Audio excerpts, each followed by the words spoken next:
मुझे याद है आज का दिन।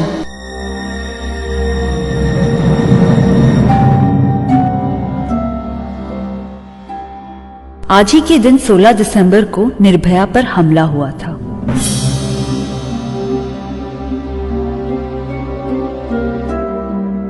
मुझे याद है वो आक्रोश इस हैवानियत के खिलाफ।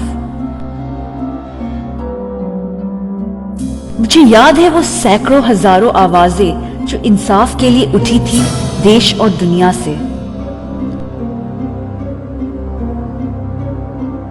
और इंसाफ हुआ भी।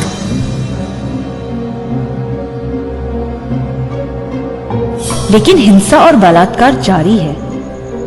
दिल्ली में निर्भया कांड के बाद बलात्कार की संख्या दुगनी बढ़ी है।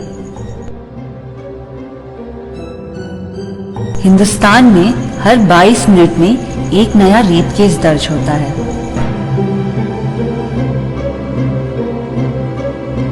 हिंसा और बलात्कार इसलिए आम है क्योंकि तुम हर बार न्याय के चंगुल से बच जाते हो, क्योंकि तुम्हें लगता है कि मैं शर्म की मारी चुप रहूंगी।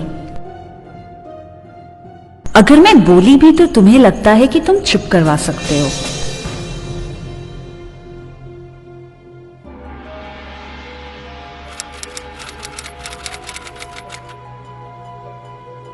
एक विधायक के द्वारा एक महिला के द्वारा इस बलात्कार करना महिला पे और उसको झूठे इल्जाम लगा के जेल में डालना, एक तरह से मतलब पावर का किस तरह का मिसयूज हो सकता है।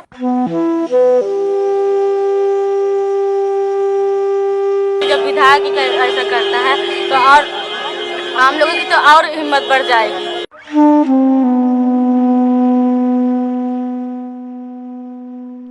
मुझे और मेरे परिवार को डरा धमकाकर तुम ये सुनिश्चित कर लेते हो कि मैं इस बारे में किसी को कुछ ना कहूं। अगर मैं दलित हूं तो ये धमकी और भी भयानक हो जाती है और इसकी आंच में मेरा पूरा समुदाय भी जलता है। घेर में भैंस चरा गई थी, बापी पे ही नीचे बैठी थी। दोनों ने, एक ने मुंह बांध दो आके सापी थे, एक ने दोनों हाथ बांधे सापी थे।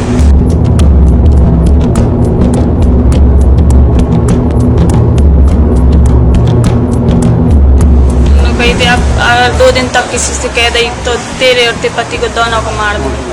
काम बारों से कही, जब काम बारे कही तो भेजा तो कल्लू कच्ची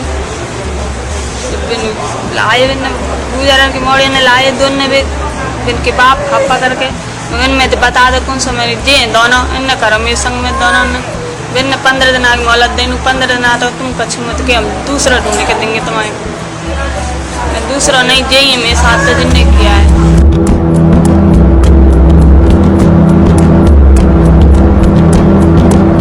जन आक्रोश के कारण निर्भया के हमलावरों को सजा हुई, लेकिन हमें ये नहीं भूलना चाहिए कि दिल्ली में पिछले साल हुए 706 केसों में निर्भया केस को छोड़कर बाकी 705 केसों में किसी को भी दोषी नहीं पाया गया।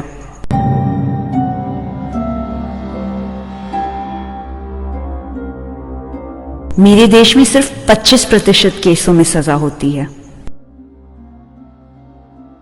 अगर मैं और मेरा परिवार रिपोर्ट करने की हिम्मत जुटाते हैं तो अक्सर पुलिस रिपोर्ट नहीं दर्ज करती।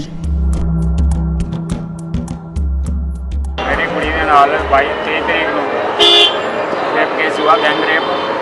ਉਹਦੇ ਵਿੱਚ अजे तक कोई सुनवाई नहीं हुई। वो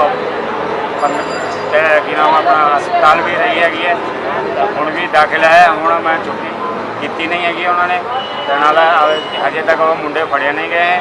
ਉਹ ਪੇਸ਼ੈਂਟ ਨੂੰ ਅਸੀਂ ਐਡਮਿਟ ਕਰਕੇ ਇਮੀਡੀਏਟਲੀ ਉਹਦੀ ਇਨਫੋਰਮੇਸ਼ਨ ਪੁਲਿਸ ਨੂੰ ਭੇਜ ਦਿੱਤੀ ਗਈ ਸੀ। ਉਸ ਤੋਂ ਬਾਅਦ 3 ਦਿਨ ਪੁਲਿਸ ਨੇ ਕੋਈ ਕਾਰਵਾਈ ਨਹੀਂ ਕੀਤੀ।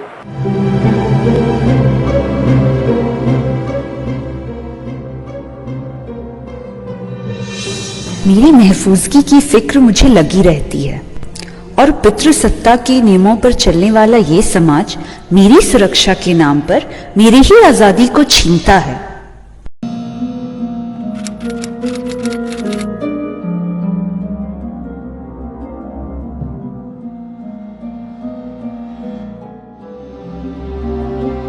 जागो तो लाकड़ा ला जाती गेलो, धुन्ने ला जाती गेलो, पानी ला जाती गेलो। दुकानला जात गेलो, असं मैत्रिणीपाशी बसत गेलो. आता कुठे जायचं भीती वाटू लागली. बलात्कार को इज्जत लुट जाना क्यों कहते हैं? बलात्कार के बाद क्यों मुझे कहा जाता है कि मैं किसी को मुंह दिखाने के लायक नहीं रही? क्यों अब तक कोई बलात्कारी शर्म से डूबा नहीं?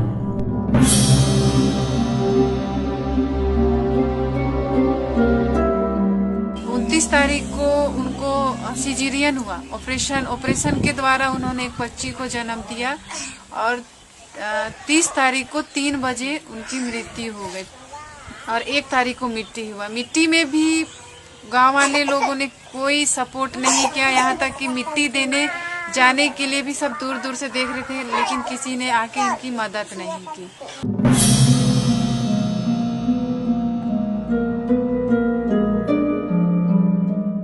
अक्सर मुझे कहा जाता है कि मुझ पर हमले की वजह मेरा अपना चाल चलन है. अक्सर मुझे कहा जाता है कि गलती मेरी ही रही होगी. तो कोई मुझे बता दे कि 7 साल की लड़की का शिकार जब होता है तब उसके चाल चलन में क्या गलती रही होगी?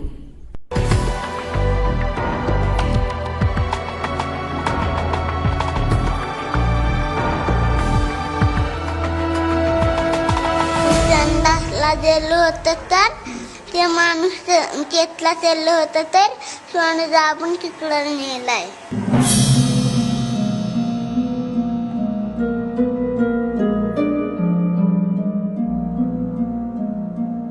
जब मैं पुरुष के अहम को ललकारती हूँ, जब मैं तुम्हारी इच्छाओं को ठुकराती हूँ, जब मैं अपने मन से सोचती हूँ, तो तुम्हारी मर्दानगी मुझे सबक सिखाने चली आती है. पितृसत्ता का वजूद बनाए रखने के लिए बलात्कार एक हथियार है तुम्हारे लिए.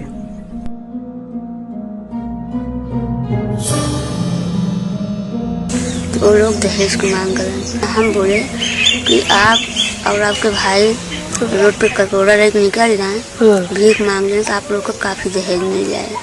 तो गाली गई. हम बोले तो हम घमंड चूर करो. फिर इसके बाद उन्होंने चाकू निकाला.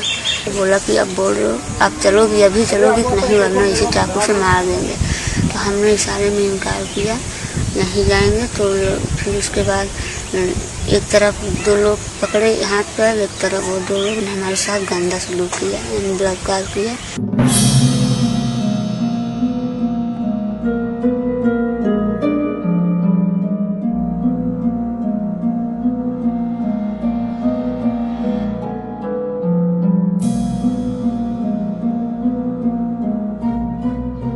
बलात्कार तब बंद होगा जब तुम मेरे शरीर को एक इस्तेमाल की चीज समझना छोड़ दो. तब बंद होगा जब मुझे क्या करना चाहिए और क्या सोचना चाहिए ये कहना तुम छोड़ दो. तब बंद होगा जब तुम मेरा सौदा दहेज के साथ करना छोड़ दो. बलात्कार तब बंद होगा जब तुम ये अपेक्षा छोड़ दोगे कि मैं तुम्हारे लिए खाना बना दूं और तुम्हारे कपड़े धो दूं सिर्फ इसलिए कि तुमने मुझसे शादी की है. तब बंद होगा जब मैं क्या कर सकती हूं और क्या नहीं कर सकती हूं यह तय करना तुम छोड़ दो. तब बंद होगा जब तुम मुझे अपने बराबर समझो. सिर्फ फुसलाने के लिए बराबरी नहीं, लेकिन बराबरी अधिकार में, अवसर में, मिल्कियत में, जायदाद में. बराबरी हर उस चीज में जिसका मजा तुम युगों से उठाते आए हो.